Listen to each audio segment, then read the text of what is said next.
Хөрхөн охид trap сонсон trap сонсон trap донсон түүний сонсдог хөгжим дур булаан даадаж дуулан дур булаа мууруулаа.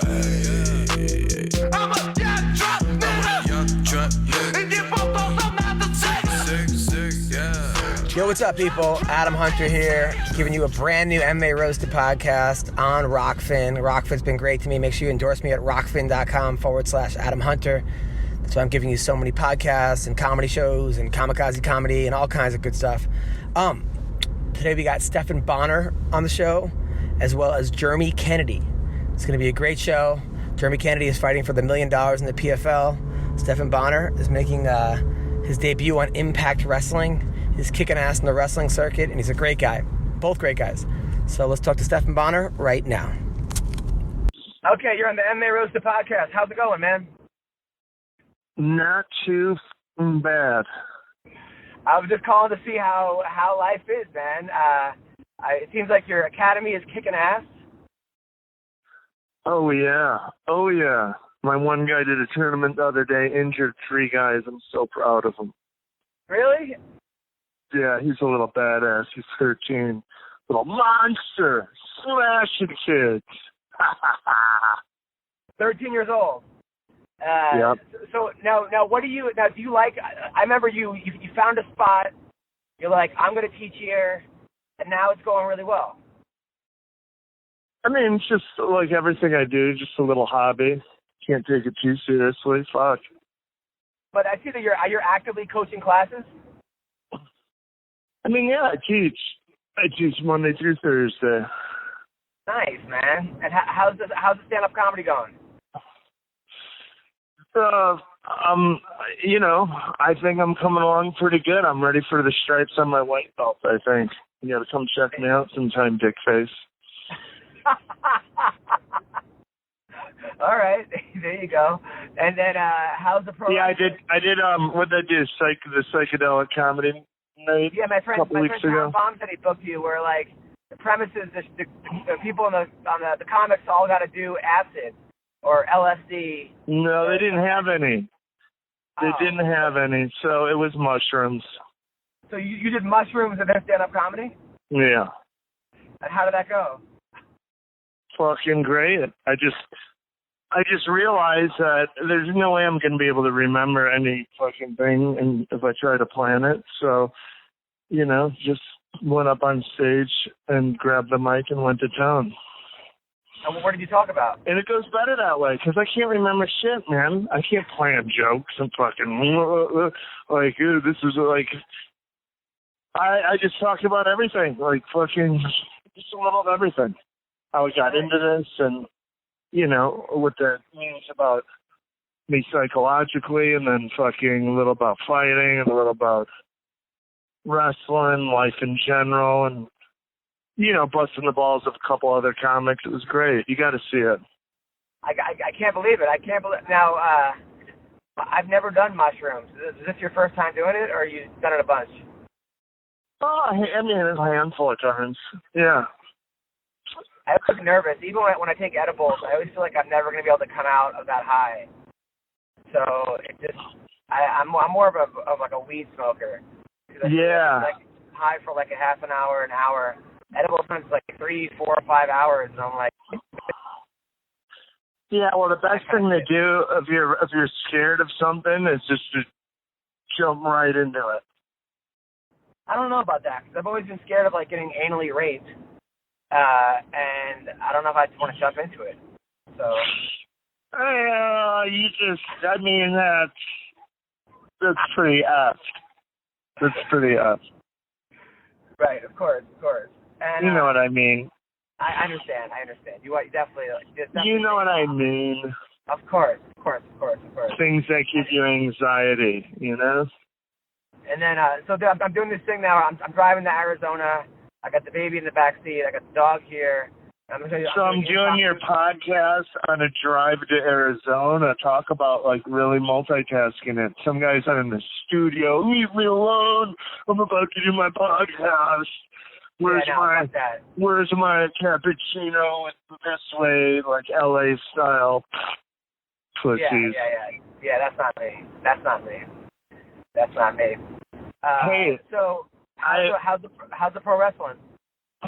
I'm doing great, man. Just at Impact the last couple weeks. Worked with Moose, Ken Shamrock. Yep. You gotta check it out. It'll air tomorrow. Me, Moose, and Ken Shamrock. Where is it gonna air? When's this podcast there? Podcast, I can put it up whenever. I'm gonna put it up next week, but when and where can people see it? Someone's going through Barstow. Yeah, pretty much. Where can people see this podcast? I mean, this thing. Where can people see this? The pro wrestling. All right. Well, yeah, can you hear me? the 19th. Yeah, that Impact tomorrow, September 20th. Me, Moose, and Ken Shamrock, all involved in a big angle. I mean, Impact is a pretty big deal. Big deal, yep. And then doing a lot of other shows. Just been getting bookings. It's, the momentum, I could feel it. I'm in the midst of some good momentum.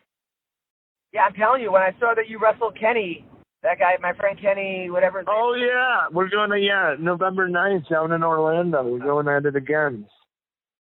Yeah. Oh, you and Kenny are fighting again? Kenny Lester, Gorilla Blanco, Orlando, Florida, November 9th.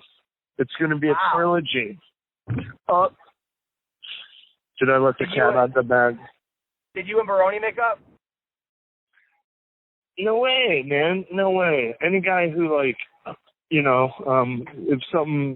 you're to go through something really rough in your life and he derives a ton of pleasure from it, is he really your friend? Is that a guy you want to hang out with? No. The world, you gotta, if that's what happens, you gotta pick. You help over and over and over, and then just shit's all over you, not even acknowledging it. And with everyone, that duty bummed off, mooched off forever, almost 2 years. I said, hey man, if you were to have paid me rent this whole time, it would be fucking at least 10, 15 grand, and it's all the weed he smoked, another 10, 15 grand, and he's gonna, minute fucking he leaves here, he's gonna call you fucking scumbag and threaten to kick your ass, and that's exactly what he did. That sucks, because I like both of you guys.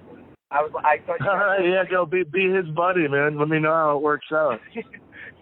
Now, what do you think, by the way, of this whole Colby Covington angle, where I think he left American Top Team, he was kind of feuding with Masvidal, I think he got new management, him and Poirier said there might be a brawl if he sees him.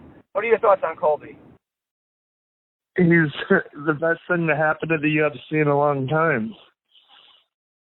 Yeah. Oh, you should be more serious and respect it. This is coming from the fat douchebags who fucking wouldn't last a fucking round with anyone, Armchair quarterbacks. This is a disgrace. You need to be respectful. Who are you, man? It's Colby's sport, man. And he's doing what he wants in it. Fucking take it, put up with it or shut up. Right. He's backing it up, man. You could do whatever you want. You're going to go in the cage, and it's someone else's job to try to tear you apart and fucking beat you to a pulp, That's what someone else is getting paid a lot of money to do. Dana White's finding someone who will fucking wreck Colby, all right? And that's what the sport's about. How do you think Colby does against Usman? What's that? How do you think he does against Kamaru Usman, Colby? Great. What's Usman going to out-wrestle him? I don't know about that. Yeah. No, Colby's a friend of mine. I worry that if he alienates himself from American Top Team, that he's not going to get good training partners anymore, and that's going to affect him. Dude, it's good. He's a stud wrestler. He's been on the ATT a while, man. He could go anywhere and train. Then he's at the prime of his life. He's in great shape. What's he need? Some secret technique they're going to teach him to...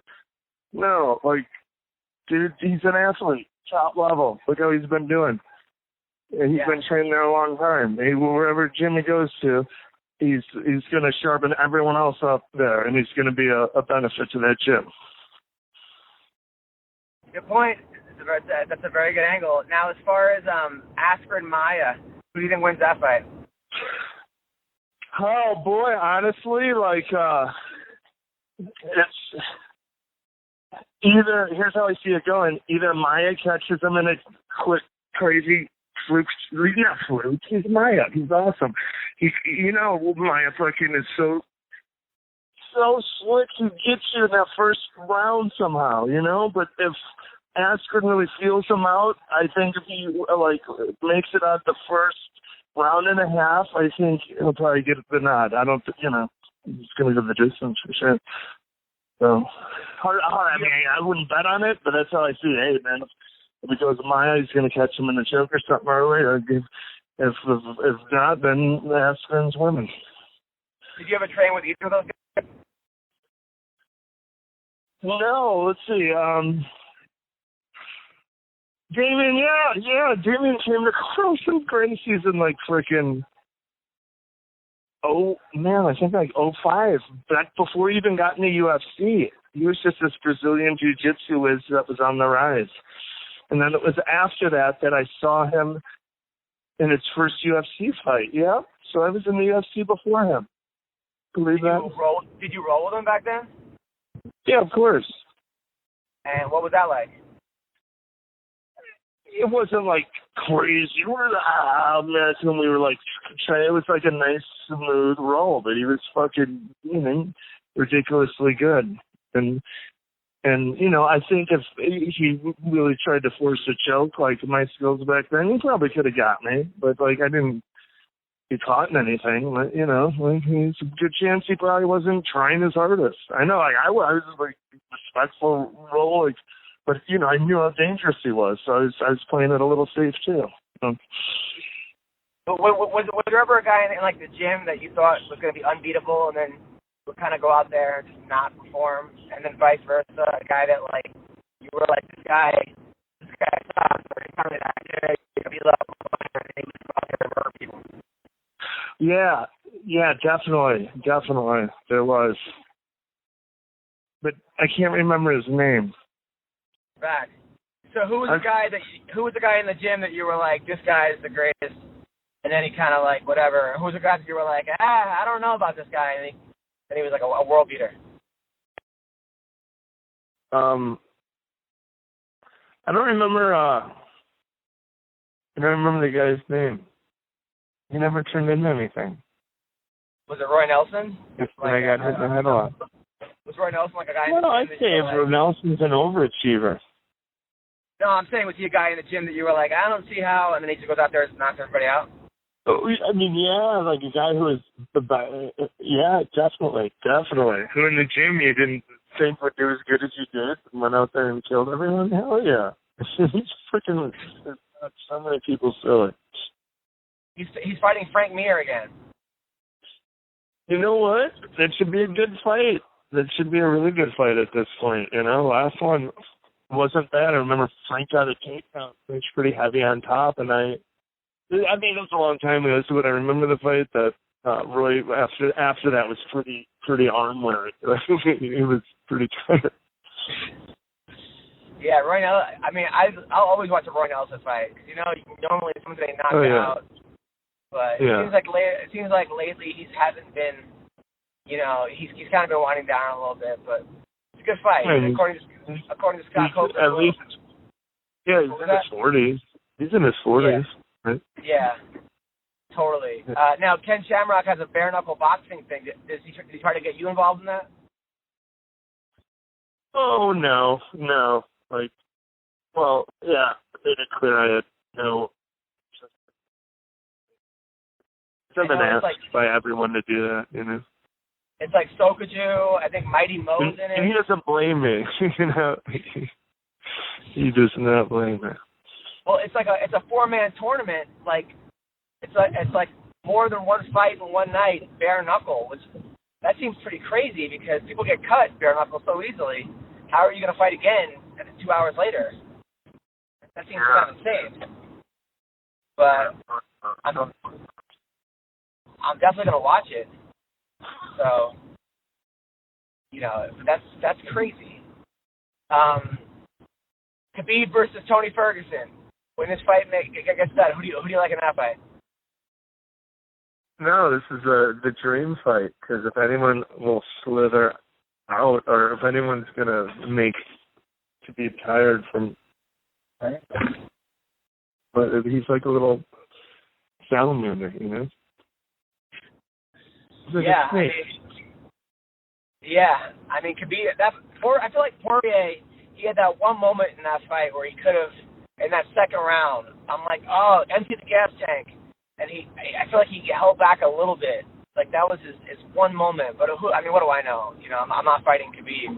But, man, that was like... Yeah. That's it. Did you watch that? That's all it takes. That's it. Sometimes it's all it takes. Just a little more squeeze on that choke, you know? And how's it going with, like, the wife and all the groupies? Have you banned the groupies from...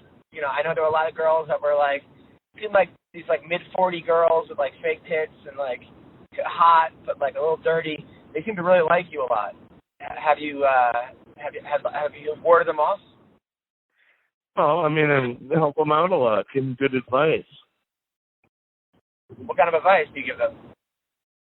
It depends. Like sometimes one person needs to hear. To go one direction, the other person needs to hear to go the other direction. You never know. I mean, it's always a different case. But yeah, you know, I'm like, I love people, man. You do love people. So, now, whatever happened with that one kick? I know your coach, One Kick Nick, who is like a world champion kickboxer. He's also kind of an entrepreneur. He opened up a strip club that girls get paid in crypto. And somehow you were involved in the strip club. What happened with that?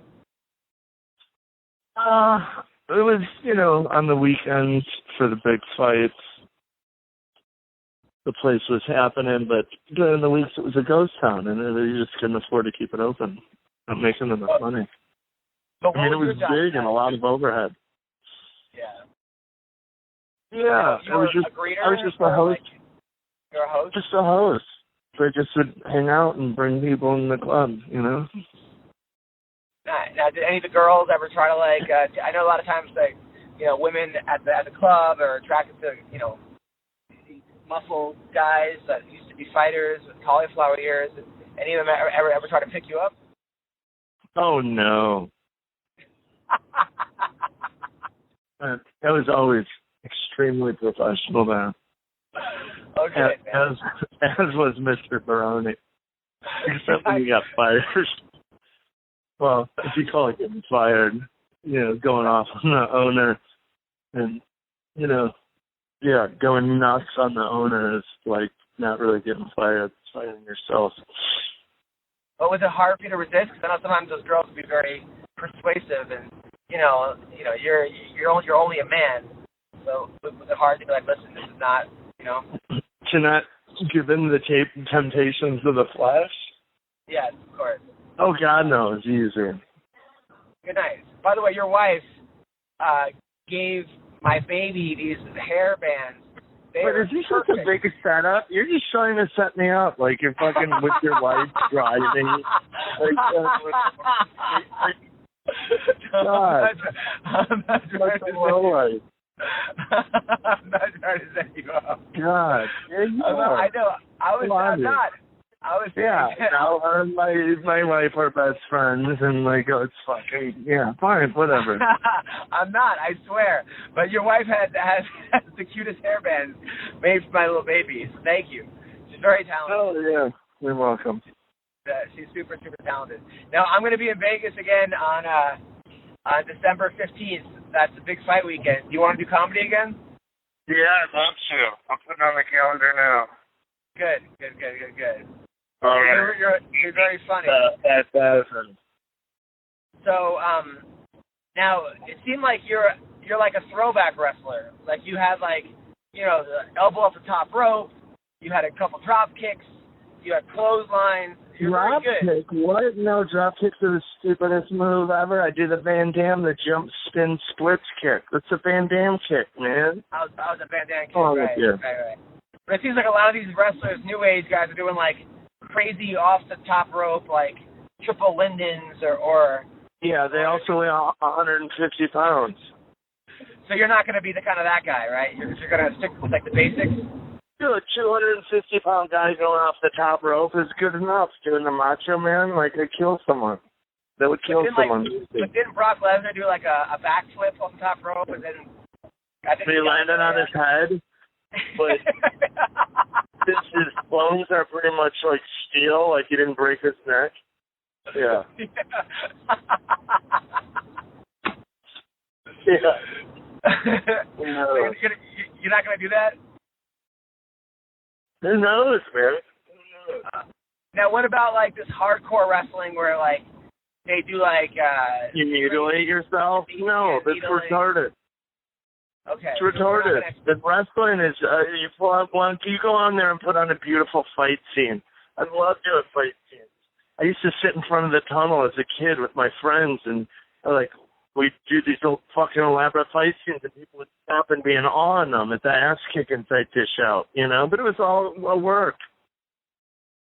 Right. You know, my buddy's dad, my next door neighbor, we were good buddies. His dad's VHS video camera and makes these movies, which were all like led to these fights and fight scenes. And but yeah, so. Yeah, this has been in my blood, man. I love martial arts and fighting, and now I even do pro wrestling. My dad took me to the Rosemont Horizon. How many times as a kid to go see Hogan and Bundy and the Macho Man and fucking the Bulldogs against Valentine Beefcake. And dude, yeah, those are the days, man. That's what I wanted to be in the 80s. When I was in church one time, went around, what do you want to be when you grow up? I just want to be a professional wrestler. That's what I said. Me too. Actually, right? And I was a little kid, and then we all played Mercy that day, right? And this one kid was beating me in Mercy. And you know the game Mercy? Yeah, of course. Yeah. And I beat him in the balls. Like, God, I got him good. He was down for a while. I felt so bad. I was the same way. I was obsessed with wrestling. Like, my bar mitzvah theme was Adam's No Hold Bar Mitzvah. I was a huge Piper was my favorite. Piper and the Macho Man were my favorites. But, see? Yeah. Piper's daughter's doing wrestling now. You missed your calling, man. I know. I thought you had to be bigger. I was like... That's what I thought, too. That's what I thought too. And then like get back in the wrestling world. Like back, I remembered. I said that too when I was at Philippi Sports Institute lifting. This is like 2000. I went there after I fought Jones, 2010, 11, 12. There's this dude that was freaking huge. And I go, oh my god, if I look like that dude, I'd be in pro wrestling. And then and now I'm getting back in touch with the pro wrestling world the last years, and it's small guys like that. I am big in the pro wrestling world. I worked with Moose the other day, 290. I got to do a flying armbar and little guy move, and it was like cool, like wow, like now I'm the little guy. But yeah, back then when I thought about doing pro wrestling, I was like figured like okay, if I did it, I'd have to be a little guy. I'd have to do top rope and spin kick type shit, and I'm doing that anyway. But I'm also usually going with smaller guys, and I'm tossing them around. What's your finishing move? I mean, it's been chokeouts. It's been that flying jump, Van Damme spin kick. It's been the Macho Man. So yeah, it's like I don't know. I just got to figure it out. Whatever works. And the only thing is like, ooh, the Macho is awesome. I was with MVP working for Impact, and he's like, I'm like, that's gonna be my finishing move. He's like, are you sure about that? He's like, okay, you're going to be doing it every night. And I go, maybe I'll just choke someone out. Actually, Bret Hart was my favorite. Bret the Hitman Hart. He was my favorite wrestler. Yeah, I got to meet him. He just had a certain thing about him. He was just cool. Like, nothing about him was just really cool. Yeah. You know? So, that's great, though, man. That's great you're doing it. I'm really happy for you. I'm really happy for you, bro. It sounds like, it seems like with your gym and with wrestling and your life, and I saw a picture of you and your son, Forrest. It was really cute. I don't know, man. Happy for you, bro. For real. All right, brother. December 15th, right? Yeah. Sunday? Well, keep it up. On the calendar. L.A. Comedy Club. Yes. All right. Keep it up. Have a great weekend. Thank you, Stephan. I appreciate it. All right, Adam. Take care. Bye. Thank you, Stephan Bonnar. You are the man. You are the man amongst men. Thanks for all you do. Let's talk to Jeremy Kennedy, former UFC star, now in the PFL, kicking some butt just as a win over Steven Seiler, going for that $1 million. Let's talk to him right now. Jeremy Kennedy, fighter who record of 12-2. He's got a win over Steven Seiler in the PFL tournament. I think he's got a good shot of winning $1 million. How you doing, Jeremy? I'm doing good, man. Thanks for having me on. Oh, dude, anytime. I'm driving to Arizona right now. I got my dog on my front seat, the baby in the back. I'm talking to you, hands-free, of course. But how's Las Vegas, man? Vegas is good, man. I actually just got back in this week. I was out in at TriStar. I'm doing a little bit of my camp out there. And now, here I'm in Vegas, and I'm finishing up for the last month. Wow. I'm excited. Yeah, well, I mean, you should be. You had a rough start in the PFL. I'm not gonna lie. I was shocked. I was like, oh my God. But was that a wake-up call? Was that a blessing in disguise, that loss? Yeah, I mean, it was and it wasn't. I mean, I can't think too far into it.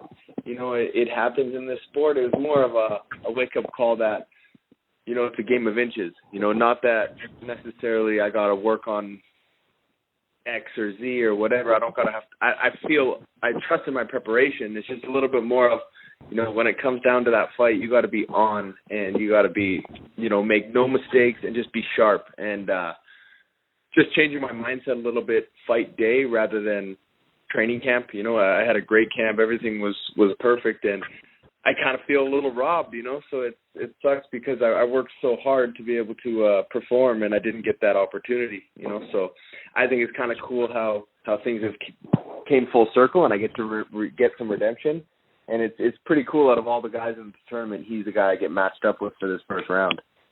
Yeah, and you know what? Last year in the PFL, like, everyone who lost came back and won in like the playoffs. It was almost like the advantage was for the guy who lost earlier on in the season. Yeah. Do you think it was a flash KO, or do you think that it was just a matter of your hands just not being as high as they should have been?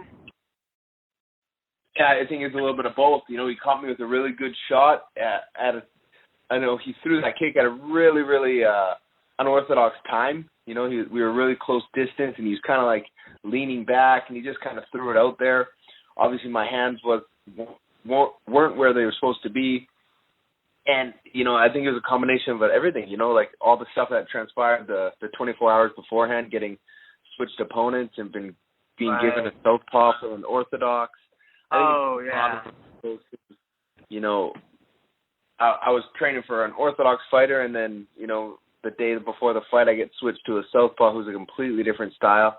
But those aren't excuses, because that's stuff that you got to be prepared for in a tournament setting, you know. I mean, now I look at it and I just approach it differently, you know. Showing up fight week, I can fight any of these guys. If any of these guys miss weight and the other guy gets injured or whatever, they swip and swap everybody now. So I'm just ready to fight anybody at any time, and all styles. Yeah, but you're right, though. I didn't even think about that, man. I didn't even think about how much of an advantage it was for the guy, because he's probably only training with orthodox fighters, and you're probably not training with southpaws at all. Especially that camp, you know, I wasn't expecting that. I was fighting Alexandra Becerra, who is a traditional Thai boxer, doesn't do any switch dancing, very flat-footed striker, to a bouncy spin kicky southpaw, you know.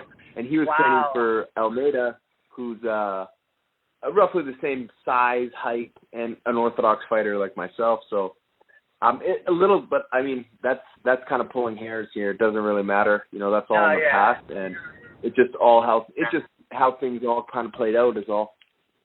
No, but you're right. Yeah, you know what? You're right. It's like, you're right. I mean, you're right on everything. Everything you're saying is correct, because it's like you don't want to make excuses, but damn, that's a pretty good excuse. I feel it's just a circumstance, you know, that happened, and I got to be ready for anything, you know. So now, and I just think that just shows. I just think that shows that this next fight's going to be a lot different now. You know, I've got a full camp of thinking about this guy. You know, not just 24 hours.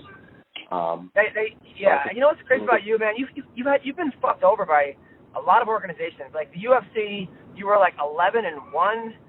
Your only loss against Volkanovski, who's like, I mean, that guy is a monster. He beat Jose Aldo, and they let you go because you left because they weren't getting fights. That's crazy. Yeah, you know, it is. This sport is kind of unforgiving, but I think it all points me in the right direction, and I think winning this $1 million is going to be kind of the cherry on top. Right, 1,000%. I mean, even your fight against Kyle Boschnak. I mean, you look about how good that guy's looked since you fought him. I mean, that's gotta make that's a win over him. Much, you know. Damn, that guy's a monster. That guy's a monster. Now, you and Kevin Lee are like following each other around because he was at Extreme, then he went to TriStar, then you went to TriStar to Extreme. Now you're back at I mean, have you been training a lot with Kevin? We train a little bit here and there, but I think we just kind of his reasons were different. He was looking for a new home, and I was just looking for a different look for a short period of time. You know, Vegas and Extreme is kind of my spot, but there's a lot of southpaws out there in Montreal, and they do a lot of jiu-jitsu, and I'm Canadian and I've never been there, so I was just like, you know what, I'll start my camp out there, do a week. I did about 9 days out there. Get a different look, be uncomfortable, and then make my trip back out here and finish camp where I'm comfortable with my team, my group, and I got tons of time. You know, I've been here since Monday, so 4.5 weeks till the fight. And I'm fighting right here in Vegas, so it's nice to kind of just like blend right into fight week, and it's going to be good here. I'm kind of glad with how everything played out. And I think Kevin actually was getting there the day I left, you know, but he was driving down, and we were kind of doing opposite. You know, I was testing it out, and he was going there permanently. Did you train with GSP at all when you're out there? Yeah, he was running. You know, he's a little bit bigger than me, obviously, but he was running a few of the practices, which was pretty cool to see. And he's just like, he's a super humble guy, you know, like even just walking in the gym and there's like kids trying to take pictures of him and all that, and he was just like embracing it all, and it seems like he doesn't even get bored of it, which is pretty cool. That's awesome. Now, it's crazy because you're this kid from a small town in Canada. You were like eating cheeseburgers on the wrestling team. That's where you got your nickname, right? Because you said you were like that was your. And then you go to Vegas, and Vegas is just strippers and porn stars and women and just and drugs and madness. How did you cope with all that? Honestly, I've been to Vegas a few times prior, watching UFC events, just because I've been a fan for so long. But coming here was just all business. You know, I stayed far away from the Strip. I still do. You know, I don't really go there for any real reason. And it's just training. It's just business for me out here. But other than that, you know, I don't want to get distracted, and those distractions are easy out here. So I just stay away from all that kind of stuff. I stopped partying when I was younger, and you know, my career kind of decided my lifestyle. So you haven't been getting laid at all? Come on, there's some hot chicks there. No, I don't think my fiance would be too happy with that back at home. Wow. Okay, so you got a fiance back in Canada? Yeah, I'm pretty rooted out there. You know, we bought a house and got a dog and my fiance and all that stuff. So BC and Vancouver will always be home to me. But I just spend a lot of my time out here just training.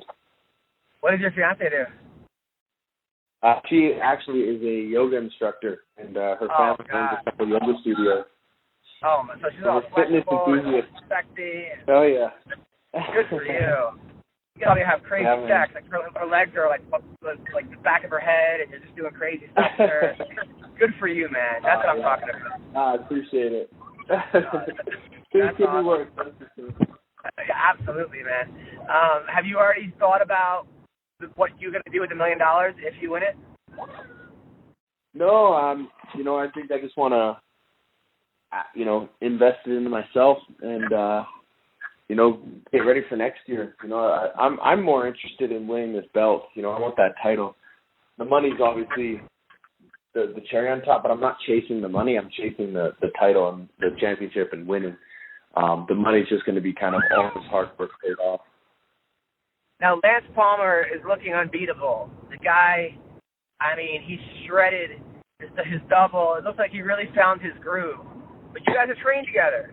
So do you know some things like maybe he just can't stop an ankle pick, or he's susceptible to like a right left uppercut or something? Do you know any cheat codes on beating Lance Palmer?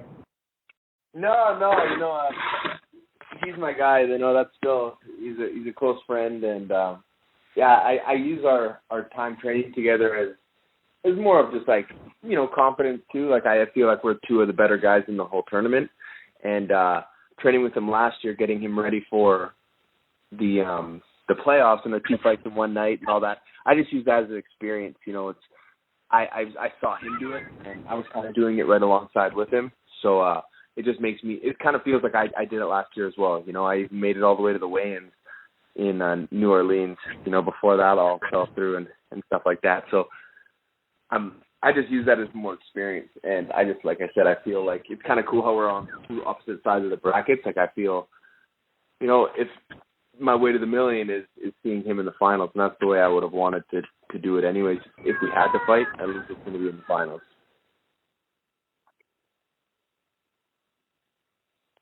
Did I lose you?